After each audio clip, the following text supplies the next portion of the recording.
Okay, welcome to the deep dive. Today, we are digging into a really complex and recent event.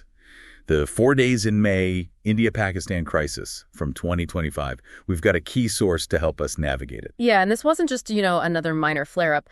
The source we're focusing on, an early assessment by Christopher Clarey, really flags this as probably the most significant crisis between them, well, in decades. Right. Decades. And what makes it stand out, according to Clarey, is that the military actions really pushed past previous limits. Absolutely. We saw new types of weapons used, strikes hitting deeper geographic locations than before, and consequences that were quite impactful. But, and this is a huge but that Clarey stresses, the crisis also unleashed just, unprecedented amounts of mis and disinformation. Oh, definitely. It created this real fog that even now makes it hard to be absolutely certain about everything that transpired. Sorting fact from fiction was, and kind of still is, a major challenge. And that's really our mission today in this deep dive, to try and cut through some of that fog. We're using Christopher Clarey's assessment, which really tries to stick to the verifiable evidence. As much as possible. Exactly, to get a clearer picture of what went down between May 7th and 10th, 2025, and crucially, why it matters looking forward. Okay, let's get into it. So just to set the scene for you, the trigger was a terrorist attack in India-administered Kashmir back on April 22nd. Right, and then India's military response came about 15 days later, on May 7th. That's what really kicked off these 4 days of intense conflict. And almost immediately afterwards, you had both sides loudly proclaiming victory. Yep, amidst this absolute flood of conflicting reports and, frankly, a lot of deliberate misinformation flying around. It was incredibly confusing for anyone trying to follow it. Which is why this assessment by Christopher Clarey is so useful. Can you remind us who he is? His credentials matter here. Sure. He's an associate professor, also a non-resident fellow at the Stimson Center affiliated with MIT, and he's literally written the book on South Asian rivalries, so deep expertise. And his paper, it's not claiming to be the final word, is it? No, not at all. He's very upfront about that. He calls it an attempt to build a factually grounded narrative based on the public evidence available now, but he explicitly flags the severe data limitation problems. Meaning there's a lot we still don't know for sure. Exactly. He sees this as distilling an initial understanding, recognizing it's going to evolve as more information comes out. The goal is to build a sort of shared understanding to counter all that noise and propaganda from both sides. Okay, an essential first draft of history then. So let's talk about the actual military actions. Clarey highlights some significant military firsts right from May 7th. What were they? Well, a big one was India using cruise missiles against targets inside Pakistan for the first time. Specifically the BrahMos and the European SCALP-EG. That's a notable escalation in capability. And from Pakistan. They used conventionally armed short-range ballistic missiles, or SRBMs, hitting Indian territory for the first time. Systems like the Fatah-I and Fatah-II, these aren't nuclear, but still a major step. And the drones, that seemed new too. Yeah, this was really the first time you saw both sides using drones, not just for watching, but with the clear intent to cause damage in a significant way. A real drone dual element emerged. Okay, let's zoom in on those first Indian strikes on May 7th. What did they hit? India targeted 9 sites. Clarey identifies 5 in Pakistan-administered Kashmir, but also, significantly, 4 deeper inside Pakistan's Punjab province, near places like Muradkeh and Mahawalpur, which are sensitive locations. And the weapons used? A mix. Precision-guided artillery, drones delivering munitions, and those cruise missiles we mentioned, SCALP-EG and BrahMos. And India's messaging around this, how do they frame it? They were careful with their words. They called it punitive, a strategic signal. Yeah. The idea was to show that even places deep inside Pakistan, previously seen as safe havens for certain groups, weren't off limits anymore. But they claimed they weren't hitting military targets. Right. They insisted they only struck terrorist infrastructure and framed it as focused, measured, and non-escalatory. They deliberately avoided, or claimed to avoid, Pakistani military facilities in that first wave. But the claims about casualties immediately diverged, didn't they? This is where the information war really kicked in. Oh, absolutely. Pakistan reported around 40 civilian deaths, including women and children. India countered, claiming they killed over 100 terrorists with 0 collateral damage. Starkly different narratives. So how does Clarey, focusing on verifiable evidence, assess these competing claims? He looks at the context and the likely preparations. He finds it unlikely that a large number of terrorists were present at those specific sites when they were hit. Why? His reasoning is that Pakistan would almost certainly have anticipated some kind of Indian response after the April 22nd attack. So they likely had warning and would have reduced personnel at known or suspected militant locations. But Clary's assessment suggests the strikes were perhaps more about sending that political signal you mentioned. It's exactly, a strong coercive signal, rather than necessarily achieving a major kill count against militants. It really highlights, from hour one, how hard it was to verify ground truth through the opposing narratives. Okay, now let's get to a really critical point, especially regarding Pakistan's performance. Pakistan made a huge claim on May 7th that they shot down 6 Indian Air Force jets. Yes, a very bold claim. And Clary, again, sticking to what can be reasonably verified, approaches this carefully. He questions the full number, the 6 jets, but crucially, he finds substantiating evidence that Pakistan indeed brought down up to 4 planes. Up to 4. That's still a very significant number. What's the evidence Clary points to? There are a few key pieces. First, a visual investigation by the Washington Post found evidence of 3 separate crash sites inside India, 2 in Kashmir, 1 in Punjab. Inside India, so presumably Indian planes?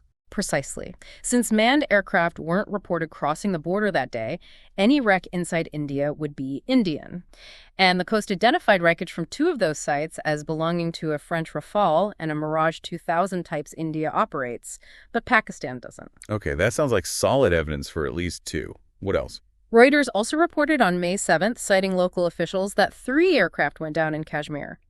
Plus, there was widely circulated social media video of a 4th alleged crash site, and Clary adds that foreign government officials apparently confirmed to international media that at least 1 or 2 Indian aircraft were downed. So, summing that up, Clary's assessment, based on multiple sources of evidence, strongly suggests India did suffer significant verified aircraft losses on May 7th, maybe up to 4. Yes. And this finding is important because it pushes back against narratives at the time that might have downplayed Indian losses or dismissed Pakistan's claims out of hand. It suggests Pakistan achieved a notable, verified counter-air success in that initial exchange. Which then raises the big question, how? How did they manage that against modern Indian jets like the Rafale? That's still, as Clary notes, a bit unclear, a bit of a mystery. Pakistan talked vaguely about dominating the electromagnetic operational environment and having better situational awareness. And the potential role of Chinese weapons. That was a big point of discussion. Definitely. Pakistan had showcased its Chinese PL-15 long-range air-to-air missiles before, and debris consistent with the PL-15 was found in India, so we know they were fired. Did they hit? That's debated. A U.S. official reportedly told Reuters a Chinese J-10 fighter, which carries the PL-15, was involved. But the Indian Air Force apparently claimed the missiles missed, citing unexploded ordnance found. So, maybe not the PL-15. Clary includes another perspective from a retired Indian Army general who speculated that the losses were perhaps more likely caused by Pakistan's Chinese-origin HQ-9 surface-to-air missiles ground-based systems. Or even friendly fire. That's always a possibility in complex air situations, as Clary notes. So the exact cause, PL-15, HQ-9, something else, maybe even friendly fire, remains uncertain. But the result, the verified loss of Indian aircraft, seems clear from the evidence Clary reviewed. And as Clary points out, this success on May 7th could have been the end of it. Pakistan demonstrated it could inflict costs. Right. They could have potentially claimed deterrence was restored and stopped there, but for reasons we don't fully know, Pakistani leadership evidently decided it wasn't enough, and the crisis went on. So away from those initial air actions, the conflict also heated up considerably along the line of control in Kashmir. Yeah, the existing ceasefire there just completely collapsed. You saw intense exchanges, small arms, mortars, artillery, even some tanks and anti-tank missiles fired. But no major ground offenses to take territory. No, mostly static firing and some small-scale raids. Neither side seemed intent on redrawing the Lossy itself. But the human cost there was high. Tragically, yes. Clary estimates more than 50 people died from the shelling and firing near the Lossy.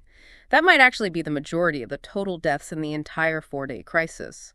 A grim reminder of the impact on civilians near the front lines. While that was happening in Kashmir, the standoff strikes continued elsewhere, particularly these drone attacks, mostly at night, from around May 7th to the 9th. Yes, and Pakistan seems to have initiated waves of drone and missile attacks against targets inside India during these nights. About 15 locations were mentioned. This phase was particularly confusing, though, wasn't it? Partly because of Pakistan's official statements. Hugely confusing. Pakistan's military spokespersons flatly denied launching any such attacks until the very last night of the crisis. This denial really fueled the information fog and accusations of propaganda. But the attacks definitely happened. Oh, the evidence is unequivocal, as Clary puts it. You had videos, eyewitness reports, debris clearly showing Indian air defenses engaging incoming threats. India described it as a deliberate raid designed to saturate their defenses. What was India's assessment of these early Pakistani drone waves? India reported facing hundreds of attacks, calling them attempts to test the AD systems. Their initial take, backed by satellite imagery showing minimal damage, was that many were poor-quality basic drones, maybe even acting like flying chaff to confuse radars. But India didn't just sit back and defend. No, they hit back with their own drone strikes. For instance, on the morning of May 8th and again overnight May 8th, 9th, they specifically targeted Pakistani air defense radars and systems. Using what kind of drones? Things like the Israeli-origin Harpy and Harap. These are loitering munitions, often called suicide drones, designed to hunt radar signals. They might have also used British Banshee drones as decoys. Debris from these Indian systems was found inside Pakistan. Did Pakistan acknowledge these Indian counter-drone strikes? They did acknowledge some damage. One attack reportedly injured 4 soldiers and caused partial damage, potentially to a radar system near Lahore, which aligns with India's claims. So this denial from Pakistan about its own initial attacks created a real perception issue, didn't it? Absolutely, because Pakistan was publicly saying we're not attacking. India's retaliatory strikes, which India saw as justified responses, were framed within Pakistan as unprovoked aggression, making India look like the irrational escalator. While India saw itself as acting logically, responding proportionally. Exactly. India's rationale for hitting the air defenses, as Clary lays out, was strategic. Degrade Pakistan's ability to threaten Indian planes, especially after those losses on May 7th. It fits deterrence logic, showing you can impose costs on their military capabilities. Okay, let's bring in the U.S. role. Initially, Washington seemed keen to stay out of it. Publicly, yes. Vice President Vance gave that interview saying it was fundamentally none of our business. Diplomacy, but from a distance. But that changed pretty quickly on May 9th. It did, dramatically.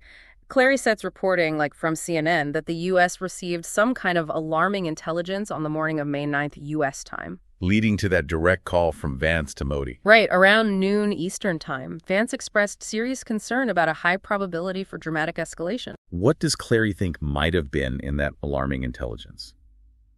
The timing is interesting because it was before the biggest escalation happened later that night. Yeah, and crucially, before Pakistan made any public statements about its National Command Authority, the NCA, which controls nuclear weapons. So the U.S. alarm wasn't triggered by public nuclear signaling yet. So what could it have been?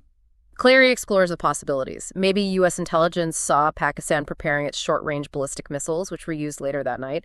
But he leans towards another explanation, given past crises, that the U.S. likely detected indicators related to changes in Pakistan's nuclear readiness or stockpile posture, things the U.S. monitors very closely.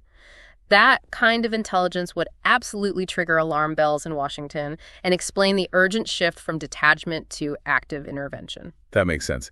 Okay, so that brings us to the peak of the crisis, the night of May 9th, 10th. A dramatic escalation, Clary calls it. Yes, though still within the realm of standoff strikes on military targets, not, ground invasions. But the sequence of events that night is, as Clary says, even more contested and confusing than the earlier days. Let's try to piece together the timeline Clary presents from the evidence. What happened first? Okay, shortly after midnight India time, May 10th, there seems to have been an air defense intercept near Sirsa in India. Indian reports suggested they successfully shot down an incoming Pakistani Fatah-II ballistic missile. Then came a strange claim from Pakistan. Very strange. Around 1:45 a.m. Pakistan time, Pakistan's chief military spokesperson claimed India had fired 6 missiles that landed harmlessly inside India. Clary finds no evidence that this occurred and speculates it might have been a rather clumsy pretext for Pakistan's own missile launches, which followed very shortly after. Which India acknowledged happening. Yes. Indian officials confirmed several high-speed missile attacks striking targets in Punjab starting around 1:40 a.m. Pakistan time. The timings are incredibly close, making it hard to definitively say who escalated first that night. And then came India's major counter-response. Right. Starting around 2:30 a.m. Pakistan time, India launched a significant wave of strikes against at least 11 sites, hitting major air bases deep inside Pakistan. Places like Nurkan, near Rawalpindi, Sargodha, Sukur, Jacobabad, really important facilities. What was India trying to achieve with these deep strikes? Their air marshal stated the goal was to send a message where it would hurt. A swift, coordinated, calibrated attack targeting Pakistan's military infrastructure air bases, command centers, air defenses. A show of force and reach. And how successful were they? What does the evidence show, according to Clary? Clary looked at commercial satellite imagery. It confirmed strikes and some damage like cratered runways, damaged hangars at most of the air bases India claimed to hit. But he concludes the damage wasn't catastrophic, not of the sort that would disable them completely. And for some claimed targets, confirmation was lacking. This is also when some really provocative rumors started flying, right? Yeah. Yes. One, mainly on Indian social media, was about a Pakistani SAAB-2000 airborne early warning plane being destroyed. Clary calls the evidence for this plausible but suggestive. So possible but not definitively proven. And the most alarming rumor? The alleged strike on a nuclear storage facility near Sargodha, that would be massively escalatory. What's Clary's take on that, based on evidence? He finds the evidence minimal. He points to likely social media falsehoods, ambiguous videos. The Indian Air Force explicitly denied it. And while Nurkan Air Base, which was hit, is near Pakistan's Strategic Plans Division HQ, the offices are over a kilometer away, and actual storage sites are likely much further, more dispersed, and hardened. So Clary's assessment is that India wasn't actually knocking on the nuclear door. His judgment, based on the available evidence, is no. India was sending a very strong signal by hitting those deep military bases, definitely knocking, but still several doors away from the nuclear one. The risk, of course, is how such signals get interpreted in the heat and confusion of a crisis. But setting aside those unproven rumors, India's military performance on this final night, May 9th, 10th, seems to have been quite effective, especially compared to May 7th. Clary describes it as impressive by any measure. India used a complex mixed decoy drones, anti-radar drones like the Harap, standoff missiles like BrahMos and SCALP-EG. This coordinated package appears largely to have overcome Pakistani air defenses. So the surprise element Pakistan seemed to have on May 7th wasn't repeated. It appears not. India adapted, and its systems and tactics seemed more effective in penetrating defenses on this crucial night. What about Pakistan's offensive actions that night? Did they step things up too? Yes, they definitely increased their firepower. They used larger kamikaze drones. Debris from the Turkish-made Yihad III was found widely. And they launched more of those short-range ballistic missiles, Fatah-I, Fatah-II, maybe the older Fatah-I as well. But did these bigger attacks cause significant damage in India? Pakistan claimed they caused major damages at 15 Indian air bases. But here again, Clary points to the evidence gap. He finds no visual evidence from social media or satellite imagery to support damage on that scale inside India. Although India did acknowledge some hits. Yes, Indian officials admitted limited damage from drones at 4 locations and confirmed those several high-speed missile attacks in Punjab, but they didn't detail the extent of the damage caused. So there's a noticeable asymmetry in the observable damage from that night. Exactly. India's strikes left visible craters and damaged buildings, hard to hide. Pakistan's strikes, despite involving more powerful weapons, didn't seem to leave the same kind of verifiable, large-scale, visible impact, at least based on the public evidence Clary reviewed. That asymmetry is a key point. Okay, let's talk about the S-400, India's advanced Russian air defense system. It got a huge amount of attention, almost mythical status, during the crisis. It really did. But Clary notes its actual role is still murky. Journalist accounts varied wildly. Some said minimal use, others claimed it fired over 10 times, maybe even hit a Pakistani plane. Is there any physical evidence it was used? Yes. Debris consistent with S-400 interceptor missiles was found, so it was fired at something, possibly even engaging targets over Pakistani airspace. And Pakistan made a very specific, very bold claim about it. They did. They claimed their forces located, targeted, and actually destroyed an S-400 element at the Adampur Air Base in India. Indian media countered, saying it was targeted, maybe by a Chinese cruise missile, but the attack failed. What does Clary conclude about Pakistan's claim of destroying part of the S-400? Did the evidence back it up? He finds little to no supporting evidence in the public domain for that claim. While theoretically possible, there's just no public verifiable proof like satellite imagery or photos showing a destroyed S-400 component at Adhampur or anywhere else. So another example where a major claim, central to the information war and narratives of success, isn't backed by the evidence Clary could access. Precisely. The S-400 destruction claim seems, based on current public evidence, to be unsubstantiated, highlighting the gap between propaganda or battlefield claims and verified reality. So, if Pakistan's drones and missiles didn't cause massive visible damage on that final night, does that mean India's air defenses, beyond just the S-400, performed well? How did they seem to cope better than Pakistan's defenses against India's attack? Clary suggests India's overall air defense performance, especially against drones, was quite successful. He notes the Indian military had recently invested in anti-drone systems, both kinetic, shooting them down, and non-kinetic, jamming, explicitly citing lessons learned from watching conflicts like Armenia-Azerbaijan and Russia-Ukraine. So they adapted based on recent warfare. It seems so. They appear to have developed effective procedures and integrated these new systems well, minimizing damage even from what India described as large, sophisticated Pakistani drone and missile attacks on that final night. Pakistan also learned and acquired systems, though. Of course, as Clary puts it, military competition is like dueling innovations. But in this particular exchange, on the defensive side against these standoff attacks, India's preparations and innovations appear to have performed better in battle on May 9th, 10th. Okay, so after this intense night of strikes and counterstrikes, things finally moved towards de-escalation and a ceasefire. How did that happen? The diplomacy seems a bit opaque. Yeah, the public understanding is definitely limited. Clary notes possible background roles for countries like Iran, Saudi Arabia, China, but their specific actions aren't clear from the public record he reviewed. Pakistan did appoint a new national security advisor just before the fighting peaked. Was that an attempt to open a channel? It seemed like it. LT Gen Asim Malik's appointment looked like an effort to create a link to India's NSA, maybe with some U.S. encouragement.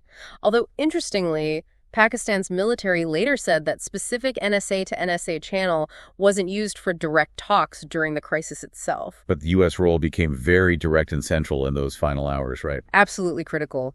U.S. Secretary of State Rubio was heavily involved. He had that key phone call with Pakistan's Army Chief, General Asim Munir, late on May 9th or early May 10th U.S. time. And Rubio offered something specific in that call. Yes, what Clary terms a crucial inducement. The U.S. offered assistance in starting constructive talks to prevent future conflicts. Why was that wording potentially significant for Pakistan? Because India typically insists on bilateral talks and resists third-party mediation, especially on Kashmir. An offer of U.S. assistance for constructive talks could sound to Pakistan like a way to get broader issues onto the table with some level of international involvement, something Pakistan often seeks. And this offer helps secure a ceasefire agreement. It appears so. Clary cites a journalist report suggesting Rubio got Munir's agreement to pursue a ceasefire during that call, possibly even before Pakistan knew the full extent of the damage or lack thereof from its own overnight strikes. This might connect to another confusing episode.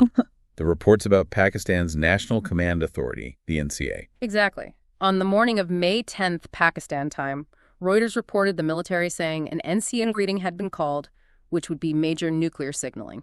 But then that was contradicted. Yes. Just hours later, Pakistan's defense minister said no such meeting was scheduled. Total confusion. Clary speculates that the initial NCA meeting announcement might have been strategically leaked, perhaps influenced by the U.S. call as a way to buy time while ceasefire talks got underway. A bit of strategic ambiguity, maybe? So the final steps involved Rubio talking to India's minister, Jaishankar, conveying Pakistan's willingness for a ceasefire. India preferred military channels. Which led to the Directors General of Military Operations, the DGMOs, finally connecting via their hotline after some initial delays. Those DGMO talks resulted in the formal ceasefire understanding around 3:30 p.m. India time on May 10th. And then came the public announcements, including President Trump claiming a U.S.-mediated ceasefire. Right, followed by Secretary Rubio's statement, which added mentions of talks on a broad set of issues at a neutral site. But India immediately pushed back on those specific elements. They did. India publicly denied agreeing to that broad set, or a neutral site, suggesting either some U.S. framing that went beyond the agreement, ambiguity in the final rush, or maybe India just rejecting those terms publicly for domestic reasons. Trump even later claimed trade concessions were involved, which India also denied. So even the ceasefire announcement had its own layer of confusion. So reflecting on all this, the escalation, the military first, the confusion, the contested claims, why didn't it spiral into a full-blown war? That's the million-dollar question, isn't it? Clary's assessment is that despite the chaos and some really surprising moves, both sides ultimately tried to manage the latter. They carefully calibrated their escalation, even on that chaotic final night. He suggests that even when it was unclear whose turn it was, neither side fundamentally wanted another round that risked losing control. What ultimately made them stop when they did? Clary points to a combination. The military pressure, particularly India's apparently successful strikes on May 9th, 10th, showing they could penetrate deep and overcome defenses, likely played a role. But crucially, this was combined with international persuasion, especially that U.S. diplomatic push and the specific inducement offered to Pakistan. That mix seems to have convinced Pakistan to halt. And India, even though they might have had momentum on that last night. Clary suggests they likely calculated the risks and costs of continuing.